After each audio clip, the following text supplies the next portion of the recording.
We're here at the Edelbrock Car Show, and guess who's here? The Motorman, Leon Kaplan. Hey, Lee. Hey, how you doing, Tony? Good. Now, Leon, tell us, how long have you guys been doing the show? God, I've been with KABC now, I'm on my 33rd year. 33rd year of it, and it started out as just a fun thing that being involved with motors and cars and boats and airplanes, and it just one show led to another, and I'm still here. I'm amazed. And Leon, you got so much good advice to everybody. You have been helpful to me as well. And how long have you been working on cars? Well, I've never had another job other than radio. I've been working on cars and boats and motorcycles since I was a child. I tell people all the time that I knew what I wanted to do when I was 4 or 5 years old. I wanted to be a race car driver. I had all started coming from North Carolina. I wanted to be, that's NASCAR country. I wanted to be a race car driver, and that's where it all started. So I'm doing exactly what I wanted to do. I did a lot of racing, never did NASCAR racing, but I got involved in motorcycle racing and drag boat racing and drag racing here in California. And one thing just led to another. I was only going to stay here about 3 months, and I'm still here. Now, Leon, I know you work with Jay Leno on a lot of his cars. Are there any particular cars that you've worked on for him? Well, Jay has a lot of different cars. One thing about Jay, he's a collector that doesn't just have Camaros or Thunderbirds or Mustang. He has a little bit of everything, and if you go to Jay Leno's garage, I mean, you can see all of his cars and all of his different motorcycles. He falls in love, well, he loves Stanley Steamers, but he falls in love with all types of cars. He's a unique guy and a good friend. Leon, I know you're going to get ready to go on the air here shortly, and can you tell the viewers how they can get in contact with you or where the shop's located? Well, I'm at, let me see what my son put together. Like us on Facebook. Okay. You can go to Like Us on Facebook, Lancer Automotive Service, or Lancer Automotive, and like us on Facebook. And the name of my shop is Lancer Automotive, and I named it after my granddad because he could fix anything, and so I grew up that way. But I've never had another job, so I don't know how to do anything. Radio just happened, TV just happened, and I've just had a great run, and I just love it. When I finish doing the show, especially today, I cannot wait till next week to do the show again. I mean, that's it. I love talking to people. I'm one of those few mechanics or technicians that still like to talk to people, you know. Oh, and I love to hear your stories on the air about the boats and the airplanes. And what kind of plane do you fly? I have a Bonanza, an A36 Bonanza, and that's one of the things I like to talk about, all the things I've done, and basically live to talk about it. I've tried a little bit, racing boats, racing offshore boats, racing motorcycles, drag racing. I've had some accidents and some little damages from my body now and then, so now I'm just able to talk about it. Oh, fantastic. But I love it. Leon, thanks for taking some time out My pleasure. On your You do a day-to-day, good job. and we will get back to the show. Thanks, folks.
Tell us a little bit about what's going on in Rev'ved Up for Kids. Well, we're going to have live entertainment all day. We have a sound stage going with live bands, comedians, a little bit of that. We also have, like I said, the engine challenge. I think they're doing 3 rounds. I think 15 teams competing.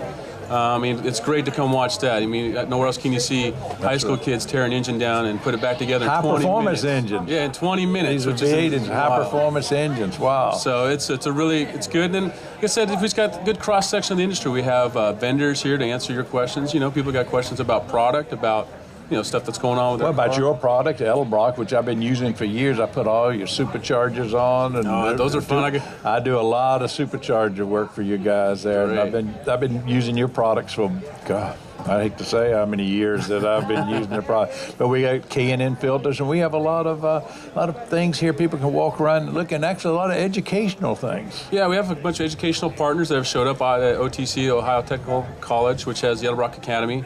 So again, it's that's what Rev'ved for Kids is about, is fostering the future of the industry through education, through shop programs, whatever we can do to help out with that. Now, did I hear that the winners of that will go to the SEMA show? Yeah, so the SEMA show, there's a big showdown from, I think they've run 6 regional competitions. This is just one of them. And then they do a big showdown there at SEMA in the booth. And that's kind of underneath the lights, that's Friday night lights for those guys. That's big time stuff. Oh, yeah. The pressure gets cranked up. Well, now, the Rev'd Up for Kids show, this money goes in for the children. Yes, this year it's actually going to the Edelbrock Family Foundation, which is newly formed. And they're going to take that money and then in kind go out and sponsor programs across the industry, outside the industry, anything to kind of help out with the future of, to help the youth out and also to kind of, like I say, give back to our industry and kind of build back into it, because there's a lot of, some older guys like us out there that, we got to bring these kids back in. We need to bring the kids back into the sport, but some of the Rev'd Up for Kids is for kids who have maybe some learning disabilities. CLU will benefit the Center for Learning Unlimited, so kids with special needs. Right. Well, that's great. Well, thank you so much, Eric, for stopping by. Eric Blackton, you're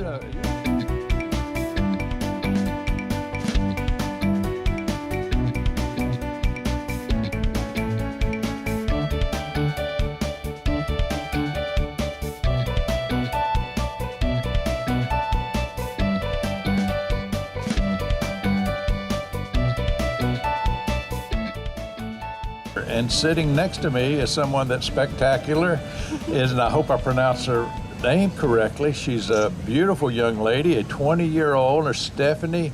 Is it Herbage? Yes. Herbage, I pronounced that correctly. Yes, you did. She is a race car driver, believe it or not, and she was bragging earlier, which sort of got me a little upset, was saying that she beats men racing cars there. It's sort of amazing. She has her car right here. Good morning, Stephanie. Good morning. How did you get involved in racing? Well, I pretty much came out of the womb racing. I mean, we've gone to the track every weekend since I've been born, so it's all I've really known. My dad and brother bought a car, and he came up to me and asked me if I want to drive it, and of course I just got my license, so I didn't say no. Well, you don't need a license on the racetrack, do you? No, but I just got behind the wheel, so I just wanted to go fast, is all I knew. So how many races have you won? As of right now, I've won 2 races. 2 races, yes. And you've gotten trophies for those. Oh, yes. Oh, well, great. Now tell us a little bit about the car you're racing. You have it here on display, that's yes, correct? I do. It is a 1980 Camaro. It's got a 350 in it. She goes fast, and she turns left. She? What's her name? Black Betty. Black Betty. It's my baby. Okay. And so tell us a little about it. Is it modified, or is it street legal, or any of these things? It's supposed to be as close to stock as possible. I race in the street stock class. As of street legal, no. Street stock class means the engine has to be stock? Yes. The engine has to be stock, and yes. You can do just a couple of modifications on the body. Very little modifications. Right. Oh, and you got a coloring book, I saw. And so people can come by and pick up a coloring book that you designed, or it's got a picture of you in there? K&N has a coloring book that's got all the K&N sponsored racers, and as of this year, they're putting my car in the coloring book. Well, thank you so much for stopping by the KABC booth. It's a pleasure. Good luck to you. Thank you.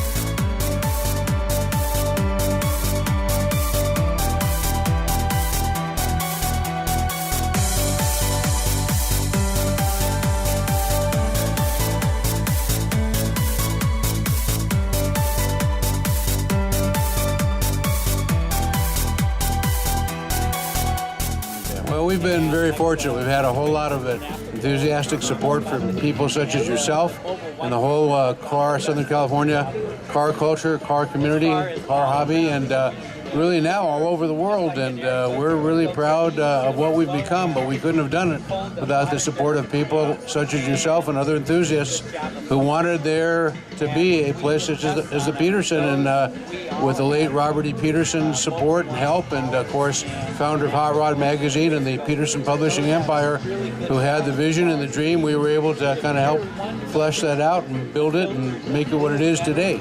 He was quite a guy, and I can call he and his wife Marjorie were actually good friends of mine. Mine too. You know, they were really good people. I know that they now opened the vault where you can go down and see a lot of the cars that I've actually purchased for the museum that are down in the vault, and that's something to see.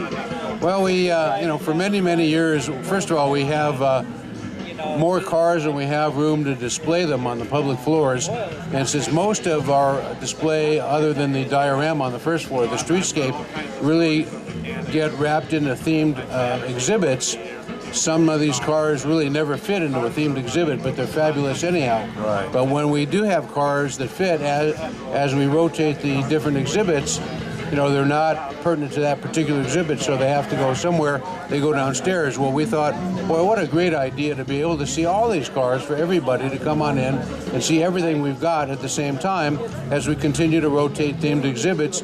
Speaking of which, we just opened 2 new ones. Fins, which is the origin of the Finn automobile. Everything from all the fins on cars. Way back when to the old '59 Cadillacs. And everything else in between. And then we just opened, the other night, we opened our Baja exhibit, which is a salute to off-road racing, both 2-wheel and 4. Well, what I tell everybody about the museum, when people talk to me about it, it's different than other museums. I call it a living museum because it's changing all the time. You'll come 1 month, 2 months, 2 months will be a different displays on that. Well, we think that's really important to do. We want to keep it dynamic. It's a living museum, and it's constantly changing. We want to keep it relevant. We're looking at alternative fuels. We're looking at the future of the automobile, really the future of transportation. 50 years from now, who knows what it's going to look like? Who knows what a hot rod's going to be? That's exactly right. Plus, when you go there, you can go to Dick Messer's restaurant downstairs. You bet. Our founding executive director, Dick Messer, just couldn't get away from the place, so he had to open a Johnny Rockets restaurant down there and come in. It's a full-day experience. 6060 Wilshire Boulevard, right on the corner of Fairfax and Wilshire on the southeast corner. Steve Young, thanks so much for being on the program today. Leon, always a pleasure, buddy. Always. Thank you all so much. When you attend the annual Edelbrock Rev'ved Up for Kids car show, be sure to visit Vic's Garage. This museum of over 35 vehicles and memorabilia goes back to the early days when Vic Edelbrock Sr. opened his repair shop back in the 1930s at the age of 21. Today, Vic Edelbrock Jr. continues with that legacy with new innovations for the automotive aftermarket industry.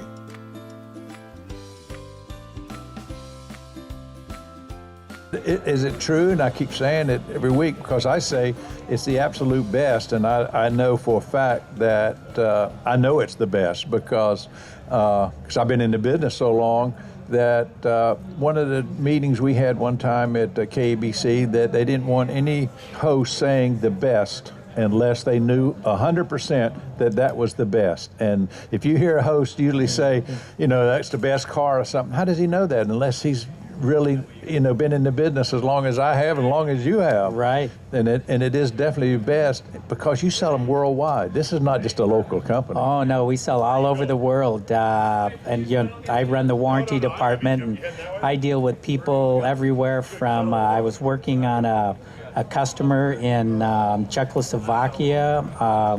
God, I think I've hit just about every country you can imagine. But, we have the facility in Riverside that we do call our world headquarters, and it might sound a little bit kind of flamboyant, but it really is because we also have a facility in Warrington, England, and we also have a facility in Eindhoven, which is in the Netherlands. But these are lifetime filters, is that correct? Yes, they are. Yes, they are. We have the 1,000,000-mile warranty, but it is lifetime. And I had no idea that it was large and as good and well designed as you guys have made that. I would just, check, thinking it's going to be some, place that makes beautiful filters and all of that. But I mean, it's a first-class organization. Okay, Rich, thanks so much for coming out and explaining. We'll have you on again and tell us. And now, your booth here, you've got all the products here that they can see. Yeah, we have a lot of the products, and we got coloring books for the kids because this is such a great family event here. It is a great family event. This is probably one of the best shows that I attend, and I attend a lot of them. It's one of the best that has such a unique group. I mean, antique. Look at these dragsters across the way. I mean, this is nostalgic row here. And I think they're going to be starting those pretty soon. I hope Because they're fueling them up. God, if there's any music and you're a gearhead, you got to be here to hear that. Yeah, folks, stay tuned because we'll be firing some of these cars up here very, very soon. Rich, thanks so much. We appreciate it's always good talking to you. And you got your booth is right next door. I'll be here. We hope you enjoyed the show. Remember, if you need more information, go to jamminclassics.com and we will see you there.